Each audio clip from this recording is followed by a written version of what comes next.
PR Weekly. Today we have Malaysia Airlines President of Operations Anthony Lam to discuss his recent press release in regards to the updates of his company. Thank you for taking the time to talk about Malaysia Airlines.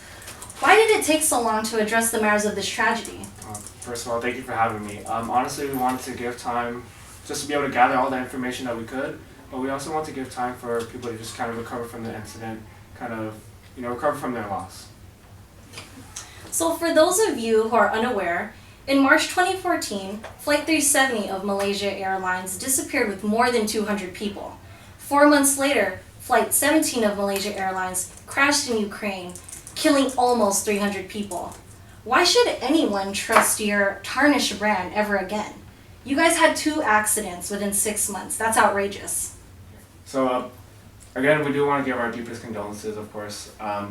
With Flight 370, we lost contact over the South China Sea. Our top priority right now is to find that airplane. We want to make sure we know what happened, of course. Right now, we're investigating around the area, around 1,100 miles of proximity.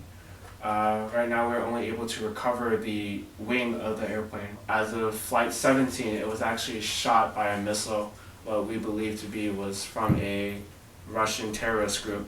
Right now, we did report it to the United Nations, and there was a vote to try to find the group and prosecute them. Your ads have been pretty insensitive to this situation. One ad last year mentions traveling to locations that you would want to cross off your bucket list. Yeah, we understand that this is definitely a problem. Again, our team is ever changing. We're restructuring our whole company. We want to make sure that this again doesn't happen. We have removed this advertisement off of our website, and we're working to ensure that this doesn't happen again. If your team is changing, then why have they continued to post this crazy nonsense? This recent tweet was released just a day ago. Worried about getting home? Relax and let us fly you there with daily flights to and from KBR, TGG, KUA, and more.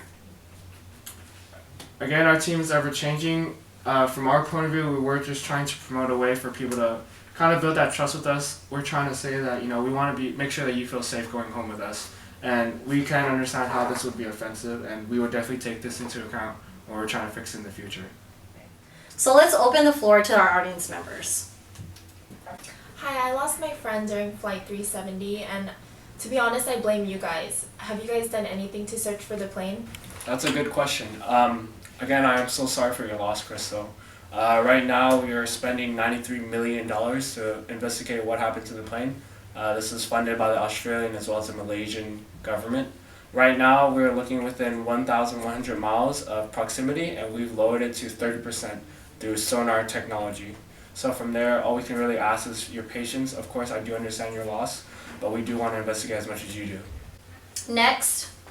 So I have to fly to and from Malaysia pretty often due to my job, and I'm honestly scared for my life every time I go there. So how can you guarantee my safety? That's a good question.